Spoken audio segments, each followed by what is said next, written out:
Well, thank you very much. It is wonderful to be here and have this time to share with you. As a quick note, we do have copies. This is the new book I put out in May called The Cyberdimension, and what I'll be doing tonight is a gloss on the first chapter. So what does cyberspace mean? Now, of course, this is a double question. On the one hand, it's asking, what exactly are we talking about when we speak of cyberspace? How do we understand it ontologically? But more than that, there's the question of the meaning, that is the value, the transformative potential of cyberspace. Is cyberspace something unique or simply another form of human communication? Now, this latter question certainly contains social, political, and economic ramifications, but there's also a theological component to it. Is the divine involved in cyberspace at all? Or more importantly, involved differently than in other forms of media or other aspects of life? Now, there's been quite a bit of speculation in various disciplines about this second question of meaning, including some philosophical and theological discussion, but surprisingly little on the first. Yet in important ways, our answers to the second question of meaning rely on the assumptions about the first. What is cyberspace? And so cyberspace, I would contend, should be understood as a dimension of life. And here I'm following Paul Tillich's understanding of the dimensions of life. And as such, we must understand cyberspace to be the locus of a unique manifestation of the Spirit. Now, to get this, first let me do a very quick review of the history of how cyberspace has been understood. In the early days of the internet, particularly the 1990s, one of the leading proponents of the new nature of the online reality was John Perry Barlow. For Barlow, the internet is a space of infinite possibilities, promising true democracy and social change. He's perhaps best known for his 1996 A Declaration of Independence for Cyberspace.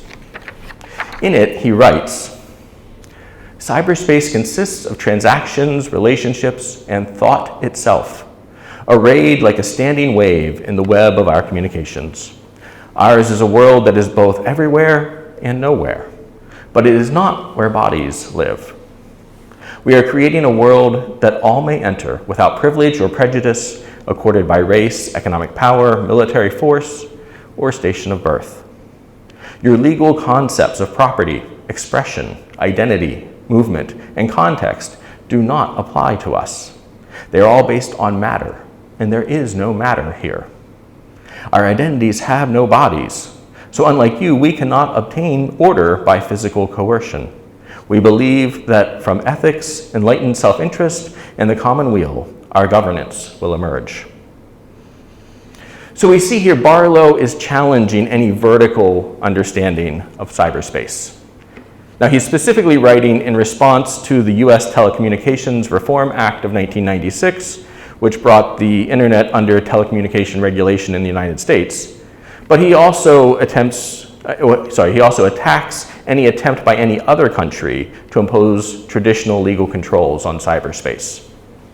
And his basic contention is that cyberspace is a separate realm where the tactics of the old world have been put aside and new egalitarian possibilities are opened. He concludes the declaration by saying, "We will create a civilization of the mind in cyberspace. May it be more humane and fair than the world your governments have made before."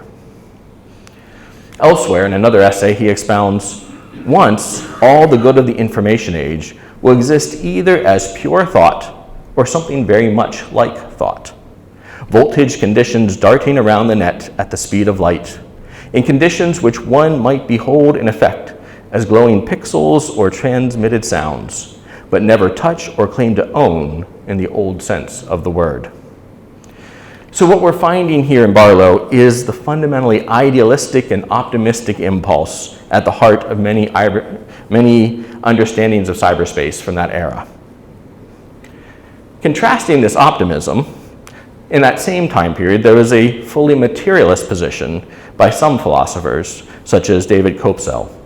Kopsel's fundamental thesis is that cyberspace is simply machines that happen to be connected. That is, he's taking a drastically materialist and reductionist view of cyberspace as purely an outgrowth of electronic computations and software. For him, there is no broader existence that occurs through these connections. More specifically, he argues that all aspects of computer-mediated phenomena are sensible experiences and can be categorized into the following groups: bits, bytes, words, algorithms, and programs. 5 categories. Each one of these categories is a type of digital information that is stored in some form in computer memory. He contends storage media do not exist in cyberspace, but rather cyberspace may be said to exist in or by virtue of storage media. Thus, he is arguing that the reality of cyberspace is the existence of the information components that it relies upon, the stored memory devices.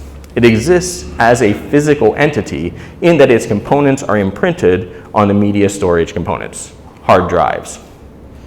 Kopsel is thus dismissive of any rhetoric of the emergence of pure thought freed from physicality through cyberspace. He criticizes Barlow's dismissal of the old concept of ownership in the digital realm, retorting, "It is simply not accurate that one cannot touch or own bits. I own the hard drive on which this manuscript is encoded in the form of bits." So to him, while digitally encoded ideas are easier to reproduce, they're not functionally different from ideas recorded in analog, so that the old sense of ownership remains very much valid. More recent scholarship has attempted to move beyond the extremes of these two positions, either the fully disembodied or the fully materialist. The new wave of thinking in media studies has emerged with a focus on the infrastructures that allow for media to communicate. Now, this approach applies interdisciplinary thought to conceptualize the vast interrelated systems while also highlighting the importance of materiality. As one example, Lisa Parks and Nicole Staroselewski used the term signal traffic to, quote, demarcate a shift away from the analysis of screen content alone and toward an understanding of how content moves through the world and how this movement affects content's form, end quote. In other words, the media infrastructure approach, denoted by the term signal traffic, attempts to understand the dynamic interactions of media systems in a broad sense. This requires conceptualizing the many layers of interaction affected by network systems. So an essential aspect of media infrastructure is the physical components necessary for cyberspace to operate, Kopsel rightly noted. And so this does include the individual computers, like he had mentioned, the ones that are in networks, but it extends beyond them. We must also consider the power needed to operate those computers. How is that power generated? We need to understand the need for maintenance workers to keep these systems running, including the working conditions and how their pay gets financed. We need to think about undersea cables that allow connection from one area to another and the ecological impact of those cables. At the same time, while we do think about these physical components, we also have to understand the screened content. This consideration must include not just what appears on your screen, but also its emotional, psychological, and social effects on the users that engage in that content. The ways that new thoughts and perceptions are produced by access to data and content enabled by digital access, the mutual shaping in engaging this data. Understanding cyberspace requires more than thinking about what happens when I sit in front of a computer. Something new occurs in the interactivity provided through online means. And I agree that we must recognize this complexity. So how does this all fit with theology? Well, within theology, the two most sustained theological considerations of cyberspace have been by the American Jennifer Cobb in the 1990s and the Italian Catholic theologian Antonio Spadaro's work in this decade. And central to both is a vision of cyberspace rooted in the thought of Teilhard de Chardin. Spadaro notes passages where Teilhard de Chardin attributed to technological communications a fundamental role in the creation of communal consciousness. This web of thinking interconnections constitutes what Teilhard terms the noosphere. The noosphere is a type of collective consciousness that progressively encircles the globe through the process of evolution. The divine in this thought drives evolution to ever greater consciousness. There is a link between this collective consciousness and telecommunications technology. Teilhard ponders, how can we fail to see the machine as playing a constructive part in the creation of a truly collective consciousness? It is not merely a matter of the machine which liberates, relieving both individual and collective thought of the trammels which hinder its progress, but also of the machine which creates, helping to assemble and to concentrate in the form of an ever more deeply penetrating organism all the reflective elements upon Earth. And he goes on to specify that what he has in mind are radio, television, and electronic computers.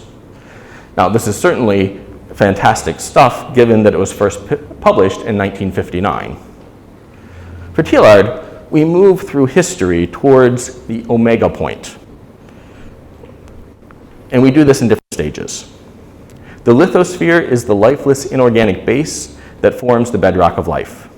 From it, the biosphere emerges, where dynamic life, plant, animal, eventually human, appears and evolves. And this phase is characterized by the emergence and marvelous upsurge and progress of life, which add an entirely new aspect to our Earth, encircling it with wonderful covering of plant growth and populating it with an infinite variety of changing forms of life. Beyond this biosphere comes the noosphere. This is the realm of knowledge and thought, and that knowledge and thought gets shared ever more communally. The realm of the mind begins to appear in this stage, and it has done so over the past several hundred years. As greater levels of abstract thought and ability to share thoughts and knowledge has increased, the Earth has slowly been enveloped by this cloud of thought. Eventually, its destination is the omega point of history. At the omega point, the resurrection of Christ encapsulates the meaning of history. The threads of history converge and are brought into unity in Christ. Yet even more than this unity of multiplicity, in the Teilhardian view, Christ is in fact the goal of evolution.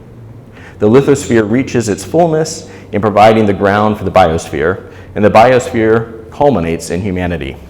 Humanity produces this noosphere, and in this mind, it is centered on Christ.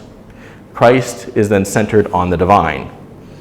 Thus, evolution is a process of maturation towards divinity which reaches its fullness in Christ. And so we see for Teilhard, there's a hierarchical arrangement of movement from inorganic towards divinity, as well as a system that is not ever expanding, but is rather directed towards convergence. And that highest convergence is the cognitive rather than physical. It is the collective mind centered on Christ. Excuse me. Now for Spadaro and others, it's not a great leap from this cloud of thought of the noosphere to the digital cloud of cyberspace. Spadaro points to Teilhard's question that was raised in the 1940s. What would humanity become if, to be absurd, it had perhaps been free to thin out and expand indefinitely on an unconfined surface? In other terms, if it had perhaps been abandoned only to the one game of interior affinities. For Spadaro, this question is prophetic of the reality of cyberspace, which he sees as an unlimited realm of human consciousness and cognitive interconnectivity. For both Spadaro and Jennifer Cobb, such connectivity of consciousness while retaining individual identity is constitutive of cyberspace as well as the enactment of the Tillichian vision. I worry, however, about this close connection between consciousness and divinity.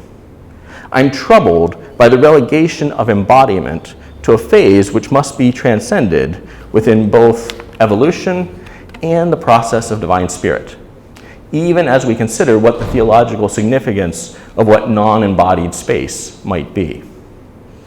Turning aside questions of divinity for a moment, human minds without bodies, or cyberspace without its earthbound infrastructure, would constitute a loss of the infrastructural essence of humanity and cyberspace, respectively.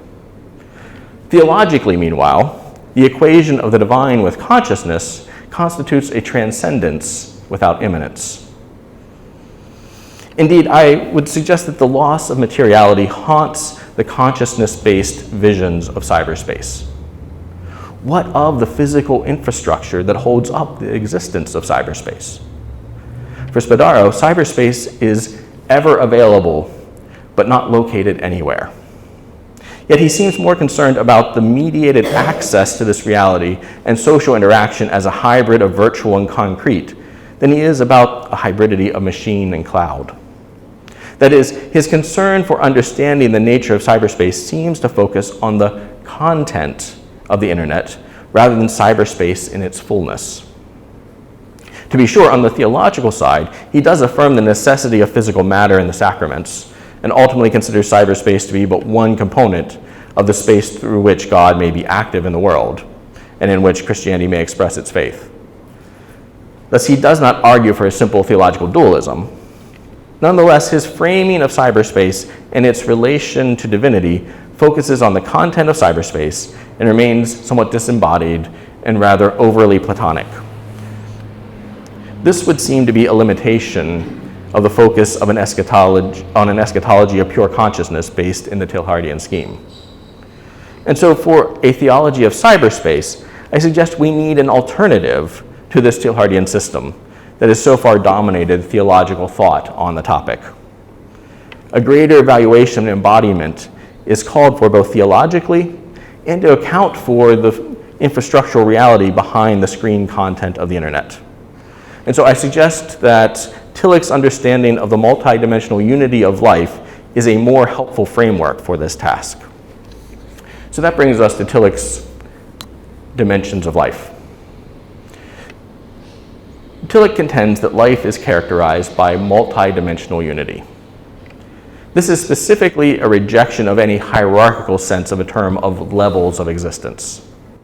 Rather, he talks about the metaphors of dimension and realm as being better descriptions of differing aspects or forms of life. It's not that a dimension is better or more real than others. Rather, the dimensions have a type of mutual interdependence. In one dimension of life, all dimensions are potentially present, while some may be actualized. They cut through each other and do not interfere with one another. So for Tillich, there is an interpenetration of dimensions, yet still distinction between them.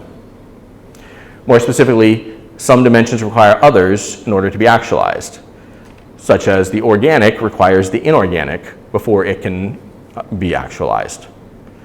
Yet Tillich holds a host of conditions must be met before a potential dimension can actually come into existence.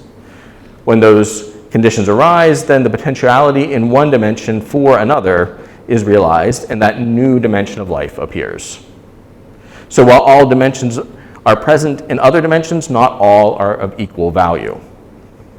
So Tillich contends what presupposes something else and adds to it is by so much the richer.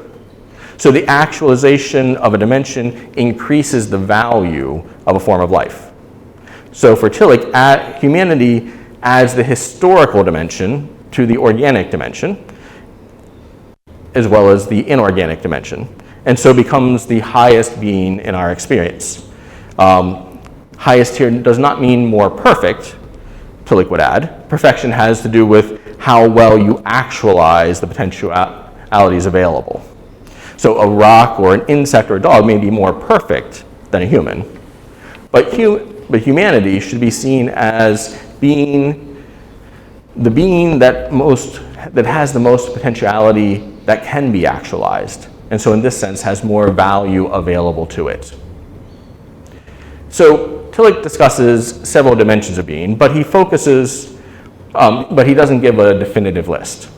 He focuses on the inorganic, the organic, the spiritual, the psychological, and the historical.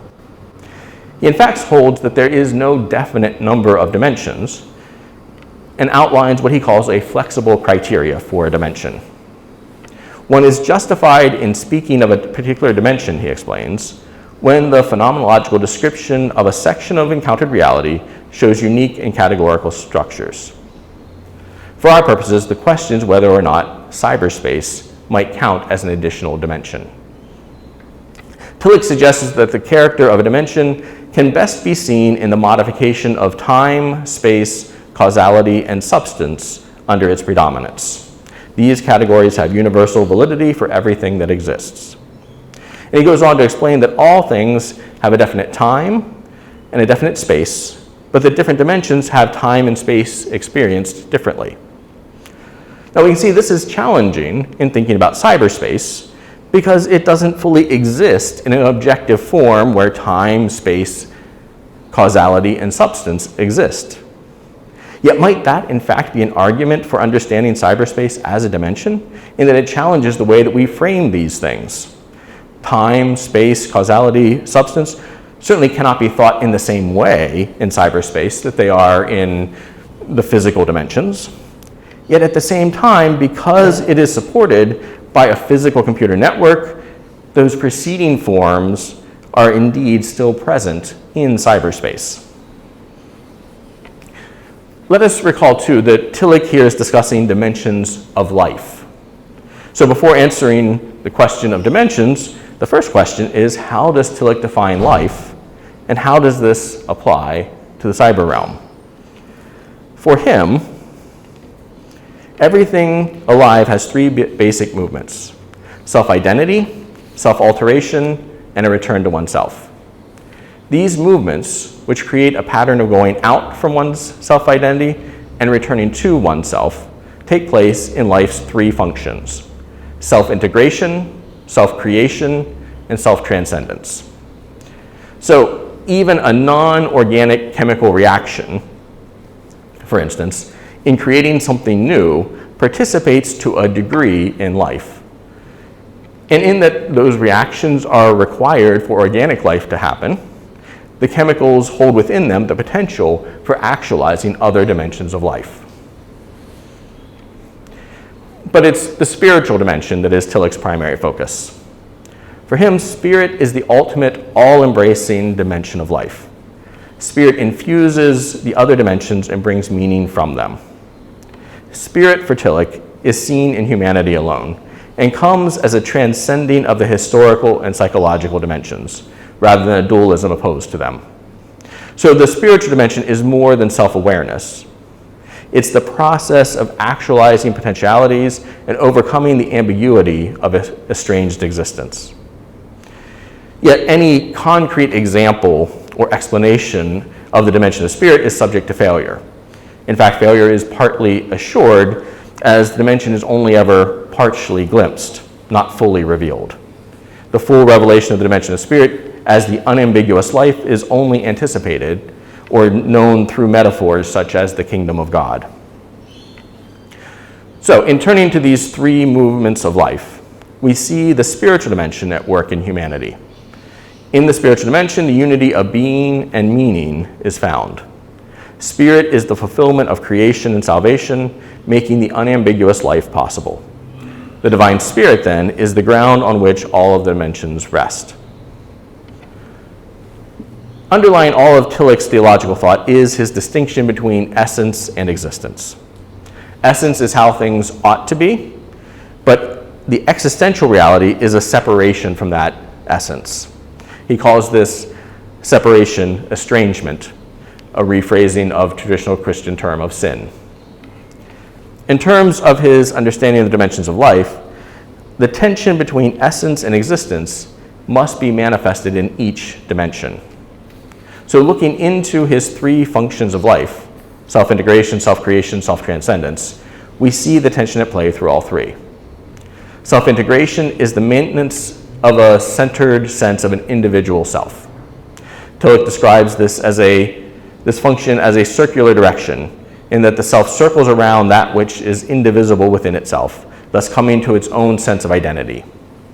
He holds that this process occurs in all dimensions. In the inorganic realm, it is the process of concentration and expansion. In the organic realm, the tension between integration and disintegration, life and death. Disintegration is the death of self-identity, or the ability to incorporate new elements into that centered whole or self. Disintegration is the force of estrangement that threatens a healthy and fulfilled life. In the spiritual dimension, self-integration is expressed as morality. Morality here is not following divine or human law, but rather the overcoming of estrangement. Morality requires a strong sense of self that can view the world as an other and with which there can be an ethical relationship. Self-creation, meanwhile, is the production of growth and recreation. In this function, we find dynamics and form as a polarity. Dynamics is the process of becoming something new. Form is the structure that makes a thing what it is. In order for growth to occur, old forms must be destroyed so that a new form may be built. This is growth and vibrancy. For Tillich, in the inorganic dimension, growth is largely metaphorical, while the organic realm is expressed as the tension between being vibrant and the inevitability of death. The tension between life instinct and death instinct bring forth the ambiguities of existence as part of this self-creation. The third function of life for Tillich, then, is self-transcendence. Properly speaking, self-transcendence is not a function beside the other two, but a quality of all of them. Self-transcendence is the vertical direction in that it is striving from bondage to the constraints of finitude toward the freedom of infinite being. This is the religious function of life, and is the source of unity between morality and culture. Religion provides ultimate seriousness to morality and depth to cultural experience. The religious sphere brings an anticipation of unambiguous life. That is, life as the overcoming of the limitations that separate our essence from the existence in those other spheres. And so this unambiguous life is known for Tillich through the metaphors of spiritual presence, kingdom of God, and eternal life. All three point to the anticipation of unambiguous life that is present in all dimensions of life. Religious life is also subject to ambiguity, however. On the one hand, you have the ambiguity of the profane, that is, that which resists transcendence. On the other hand, you have the ambiguity of the demonic, that is a distortion of transcendence. Profanation occurs through the denial or dismissal of the transcendent element of life. This could occur through secular reduction of life to morality and culture, or through the indifference of religious institutions to transcendence. Demonization, meanwhile, occurs when the finite is treated as infinite, as unconditioned or unambiguous. Okay, now that we have all these concepts, how does it apply to cyberspace? Given this structure of dimensions and function of life, how might Tillich help us? First off, we need to recall the basic tension in Tillich's theology between essence and existence, with the gap of ambiguity or estrangement. This division can help us to understand the differing approaches to cyberspace.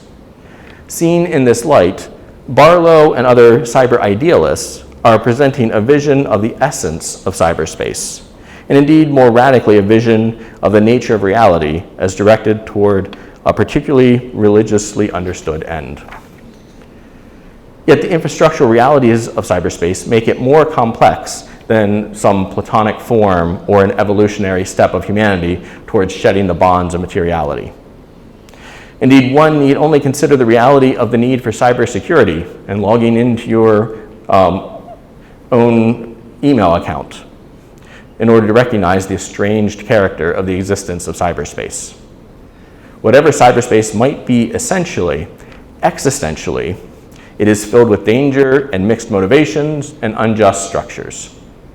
Infrastructural media theorist Paul Dorish Though he's not writing with consideration for the religious, perhaps puts it best. Precisely which internet do we talk about when we celebrate openness, diversity, and decentralization as characteristics of the internet when compared to mass media as forms of communication? Certainly we can celebrate the potential for these properties, but perhaps not their practical embodiment within the internet as we know it, our internet, and not a possible internet. So Dory's just pointing here to what Tillich would identify as the gap between essence and existence, the internet as we know it, rather than a possible internet. Cybersecurity issues such as cyber war, the effects of data mining, identity theft, all these other related issues are a manifestation of the estrangement of cyberspace. Likewise, ecological concerns about undersea cables or energy production are marks of the estrangement of cyberspace, as are labor issues surrounding those who work to maintain cyberspace. These infrastructural concerns mark the estrangement of a possible internet from our actual internet. Being part of an estranged existence suggests that cyberspace could be a dimension of life. To consider it as such would mean to ponder how the three functions of life might be manifested in cyberspace. The cyber dimension would need to participate uniquely in self-integration, self-creation, and self-transcendence, if we follow Tillich. So let's contemplate how these might function in cyberspace. Self-integration brings forth the tension between the individual and the network. Questions of identity in cyberspace are immensely important. On the one hand, there's the ability to create an avatar or a virtual identity that may or may not have a direct correspondence to the person sitting behind the computer. There's a plasticity to human identity in cyberspace because the person's telepresence can separate their constructed identity from physical characteristics that could be interpreted as markers of race or gender, for example. At the same time, data mining can create data-driven profiles of those who engage in activities in cyberspace. This reduction of identity is to an accumulation of data about activity and inferences that can be made about someone based on the data. And this threatens the complexity of what a human identity is. It reduces identity to your actions. So more broadly, what we can find here is the tension between discrete, concrete aspects of the infrastructure of cyberspace and the meaning accessed through the networking of systems. Technology is required to enter into the medium of cyberspace and its flow of information, and through the networking of that medium, it's possible to engage a variety of media that all enable connection and interaction. At the same time, as Trozzo rightly notes, the individual machines that allow the connection are individual devices, and the data is stored on individual hard drives. So digital self-integration arises from individual technological devices recognizing their interconnection. So the duality between individual and network. Self-creation, meanwhile, is growth. Certainly through cyberspace, there's an unprecedented accumulation of data about the world, whether about human spending habits, fluctuations in sea temperature, or the total distance run by each footballer in a match. Data collected and stored about the world is increasing exponentially. Humanity is enabled to analyze the world, engage in growth and reflection and knowledge in new ways through cyberspace technology.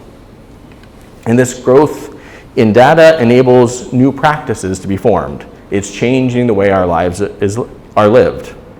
So too, the nature and shape of cyberspace itself is constantly evolving. You can't find old websites. They are gone once they are taken down.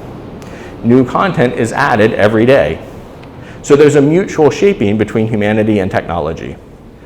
So while the forms of cyberspace have this incredible plasticity and are destroyed and recreated at a rapid pace, this does indeed occur as growth.